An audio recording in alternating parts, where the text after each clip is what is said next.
Recently, Khamzat Chimaev attended an ACA MMA event to where he was doing some cornering, some coaching, but then he also stepped aside and addressed some reporters, answered some questions. And I think a lot of us have probably seen some social media clips floating around, probably from this interview of Khamzat Chimaev. But as you guys know, I love to go to the actual source, check out the entire thing, not just go off of the juicy clips that people are posting around to get engagement, but really what went on in this interview, because this is a short interview, but there are a lot of really, really, really good questions that are asked. I will go ahead and link this full interview down below, because these were good questions. There are some good nuggets here. He's going to address, can he get to the U.S.? Because again, when it comes to Khamzat Chimaev, not only is the guy my favorite fighter, but there are so many people out there who are always trying to put Khamzat down. They're always trying to come after this guy, and it absolutely drives me fucking insane. I'm just being honest. It drives me batshit crazy because a lot of them are false. A lot of people don't even know what the hell they're talking about. They didn't even bother to check out an interview like this to hear from the guy himself. They're just going off of rumors and things that they've heard. So we're going to hear from Khamzat directly, right? We're going to hear the juicy things, him clapping back at Sean Strickland, his thoughts on Islam moving to 185, his thoughts on Dricus du Plessis. Now keep in mind, this is before the main event happened at UFC 312, right? So this was probably a few days before the main event. So again, he doesn't know that DDP won the fight at this time of the interview. But again, really, really good questions asked. It is not in English. There's very good subtitles on here, and there is some background noise, and it's kind of loud, but this is a good interview. So I'm going to break it down, react, give my take on a lot of these things and my thoughts, because a lot of good questions are asked here. Let's hop into it and take a listen. Самый главный, наверное, вопрос паспортного. Что он тебе дает? Какие возможности для тебя, твоей семьи, возможно, общего?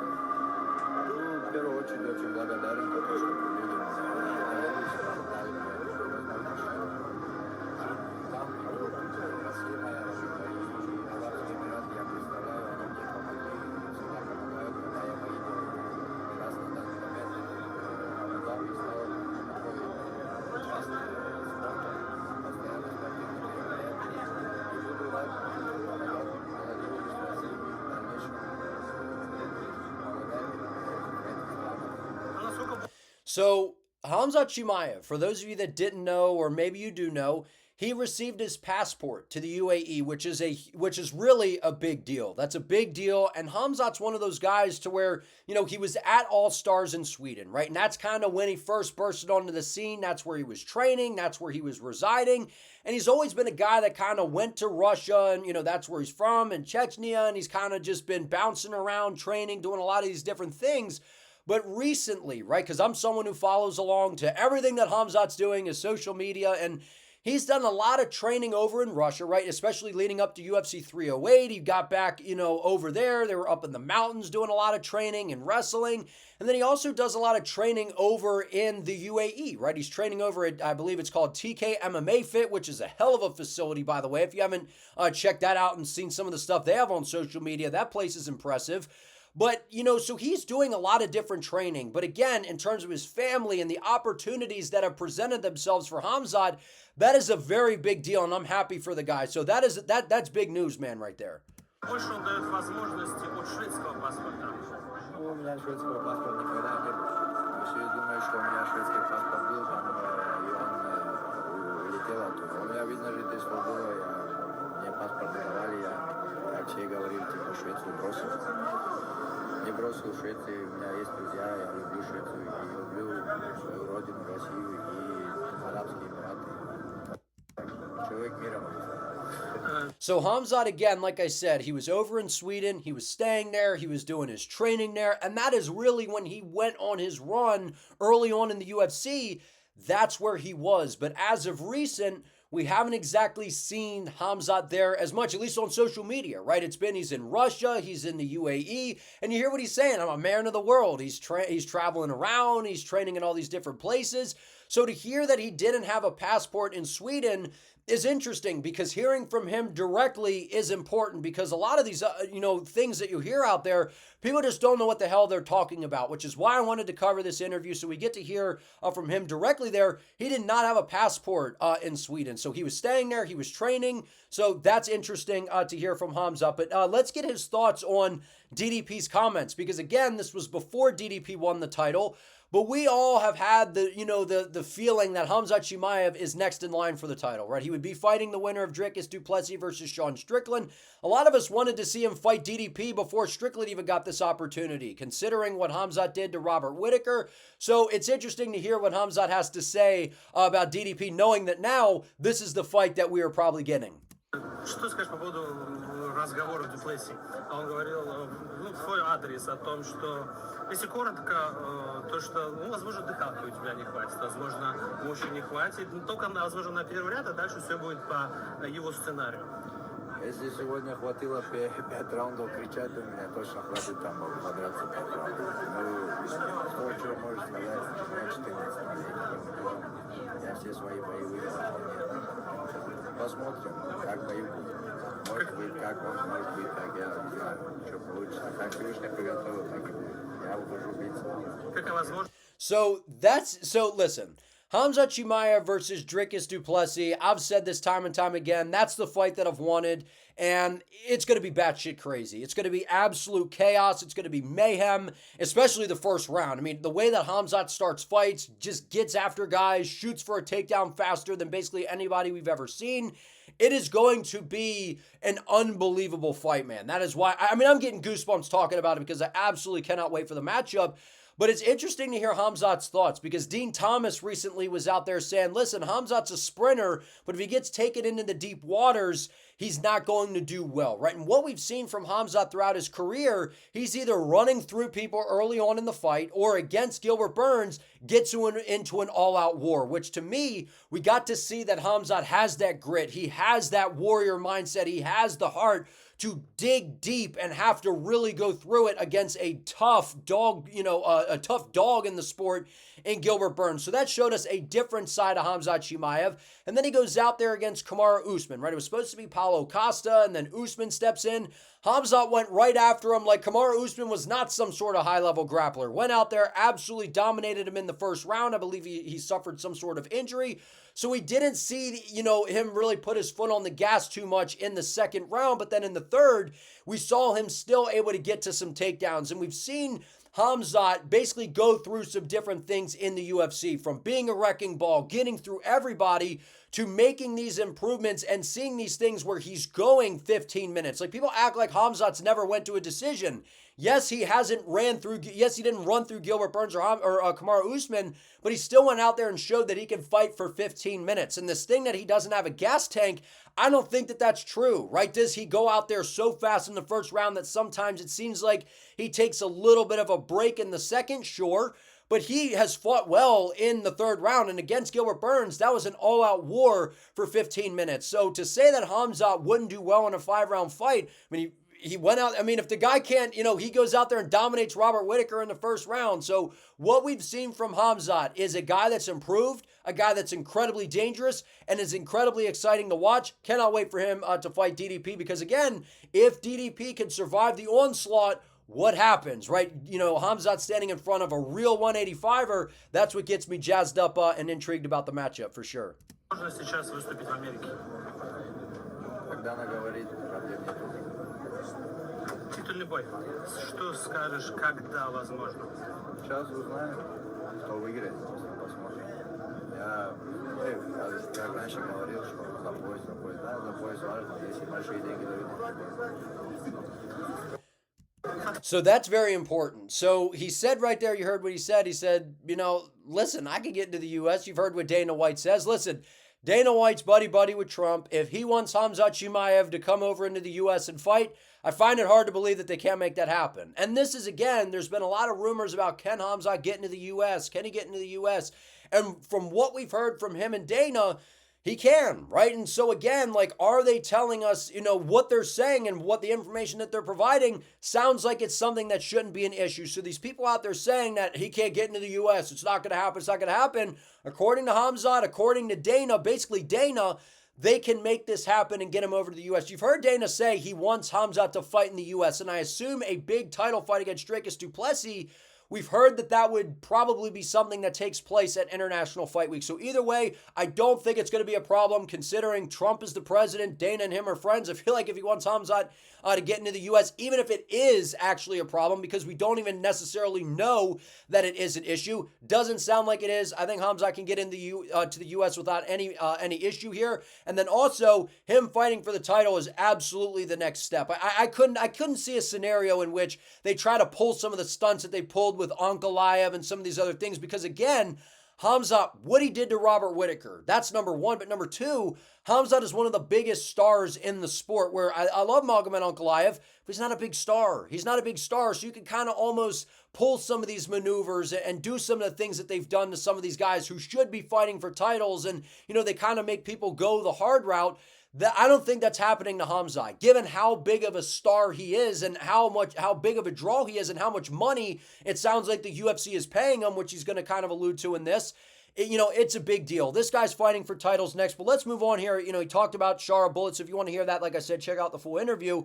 But let's move on to where he gives his thoughts about Islam Makhachev at 185, because that's been a topic that's kind of been floating around. Is Islam saying, listen, Bilal Muhammad and I, it doesn't sound like we're going to fight each other, right? We've built a good friendship. We train together. We don't want to go that route, right? And I don't want to see that fight. I don't want to see either of those guys fight each other. I don't want to see either of them fight Khamzat, right? I don't want to see these guys fight each other. So it creates a little bit of an interesting scenario for Islam, right? Because if he's not going to fight Bilal, he basically has to wait for Bilal to retire or lose the title. I don't think Bilal's losing the title at 170, so that's going to prevent Islam from the double champ opportunity, I believe, right? Unless, something crazy happens.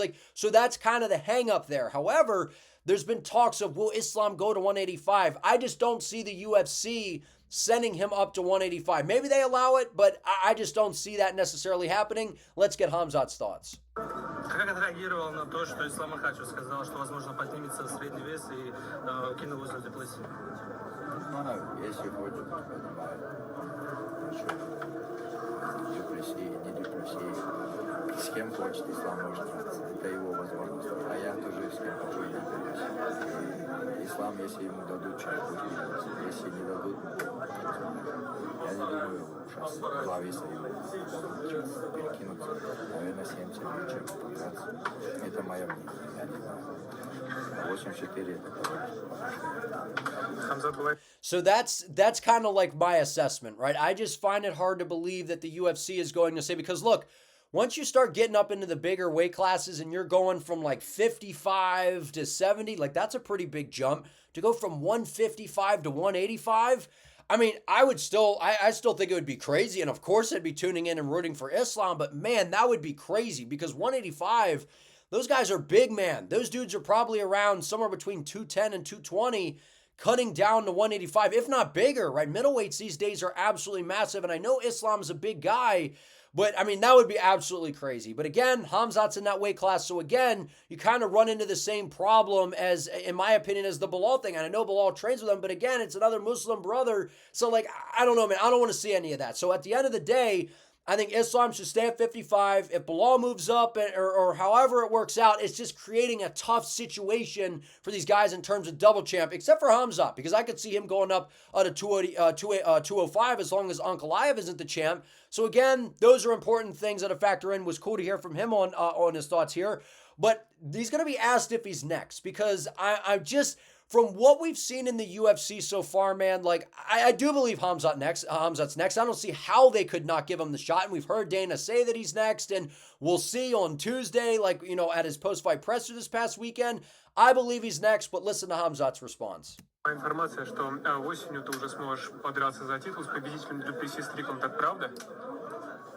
Посмотрим. Не знаю, что тебе сейчас сказать. Мне сказали, да, жду. А с кем So he's been told yes. So Khamzat Chimaev is basically waiting in the wings. We were all wanting him to fight Dricus du Plessis instead of Sean Strickland getting the second opportunity. So that was the fight we wanted. But again, it sounds like the UFC was kind of wanted to get, do that or whatever, and then have Khamzat get to the US and fight at International Fight Week, because DDP and his coach Mornay Fisser had said it sounds like International Fight Week is the time that we're going to be fighting Khamzat Chimaev. They said it before the Strickland rematch. They said it after. So I believe that the UFC has had plans to put Khamzat in a huge moment for the title fight. So it seems like the stars are aligning for that. Maybe that was the UFC's plan and why they didn't give him the shot at UFC 312. But either way, we need to see this man fighting for the belt next, because if he doesn't, I'm going to go absolutely crazy. I know a lot of us are, so he absolutely should be next. But let's move on here. Just two more clips here. If he runs into Sean Strickland, what's going to happen? Right now, again, that like I said, this is before the title fight took place, but this is when Sean Strickland was talking all that shit, man. He was up there, and I said before, people were like, I want to see Strickland win just to see Khamzat be able to go out there and put it on him. Listen, I wanted DDP versus Khamzat for a couple reasons. One, that's the much better fight. That's the much more intriguing fight. That's the one that would do more for Khamzat's legacy, in my opinion. It's the bigger fight. It's the better matchup, but also Sean Strickland, he would shut down in front of Khamzat Chimaev. He's saying all these things. He's trying to, get people to clip all this stuff, post it all over social media and all that, for engagement and this and that. Sean Strickland ain't saying any of this to Khamzat's face, or he will if, he's got 10 security guards holding him back. He's not saying any of this to Khamzat's face. He knows what happened when these guys train, and that's what Khamzat's going to allude to. So I wanted to get that out of the way. Khamzat in person, Strickland would not keep the same energy. It wouldn't be this crazy buildup that a lot of you are thinking, because Khamzat would press him in person. We wouldn't get the same Sean Strickland. Don't you remember what happened in the DDP versus Sean Strickland first fight buildup? When DDP pressed him, Strickland shut down? You don't think that would happen this time around? Because I can promise you Khamzat would put it on him in terms of the trash talk. So, but let's hear his thoughts here. Ваша встреча мирно пройдет, что ты увидишь на улице. Не знаю, это уже по обстоятельствам. А как вы вообще общались в свое время, когда тренировались, работали? Не общались, я его убил. He said, I just beat him up. That's how we communicated. And listen, we've heard, remember Sean Strickland, and that, people have talked about it, what went on at Extreme Couture. My guess is this: Khamzat took his ass down and ragdolled him around. And I know Sean Strickland is a good grappler. He's got good defense in terms of getting back to his feet, but he's a guy that you can take down, man. We've seen DDP do it. We've seen, what we've seen from Strickland in his career. I'd be willing to bet that if DDP's taking down Sean Strickland, I'd be shocked if Khamzat isn't at least taking his ass down and controlling him around in terms of the grappling. But last clip here where he's going to talk about, in the UFC, he basically talks about, listen, I'm a big ticket man in terms of the money that I'm making here. But then again, after the UFC, would he come over to this promotion in the ACA and compete, because this is a Russia-based promotion? So I just wanted to add this in there as well. Может быть такое, что возьмешь пояс UFC, и после этого в ACA проведешь 1-2 боя, просто чтобы сравнить уровни, потому что ACA давно хочет конкурировать с UFC. Не знаю, это уже дальше, как положится. Пока что не думаю, что UFC меня куда-то отпустит. У меня есть контракт, и самый, можно сказать, чемпионы зарабатывают на UFC столько, сколько я зарабатываю. Поэтому у меня большой контракт и большой боев. Когда они закончатся, посмотрим. Interesting stuff, man. Khamzat basically saying, I'm the big ticket. I'm making big money out here. And again, it sounds like he's kind of keeping it open to where if my deal runs out with the UFC, maybe I could go over to ACA and compete. Now, I'm over at ACA's website because I wanted to show you this in case people aren't familiar with who this is. But they are a Russia-based promotion, and they got a nice website on here. They're on here, and they're promoting fights and, doing all this kind of stuff. They just had a recent event. They got some events, coming up in the near future. So it sounds like they got some stuff going on. And then I went over to Wikipedia just, I know Wikipedia is not always incredibly accurate, but this is some information for us, right? It's a, Absolute Championship. Akhmat, formerly known as Absolute Championship Berkut, is a Russian mixed martial artist, kickboxing, and Brazilian jiu-jitsu organization. You get the point here. But the headquarters is in Grozny, Chechnya. So, who knows? Maybe Khamzat Chimaev, after he's done with the UFC, goes over there and fights or something like that. I don't know about all that because, again, UFC is the biggest promotion in the world, right now, and it's really not even close. They got the money. They take very good care of Khamzat. Big opportunities lie ahead for Khamzat Chimaev, man. Listen, anytime the guy does an interview, I'm intrigued because outside of leading up to a fight or fight week, we don't always get to hear from him a ton. We see videos and pictures on Instagram, but the interviews are different. Those are some good questions. Him getting his UAE passport because there are a lot of fights going over in the UAE now. There's a lot of great facilities. They show a lot of love to Khamzat. I'm happy for the guy. Seems like he's gotten a good camp around him. I'm excited to see him fight for the title, and I hope that he's able to get it done, man. Like me some Khamzat Chimaev. But if you guys enjoyed this video, please give it a like, comment your thoughts down below, and if you enjoyed this, please please subscribe to the channel. Don't forget to hit the notification bell so you do not miss an upload. I would appreciate it. See you next time.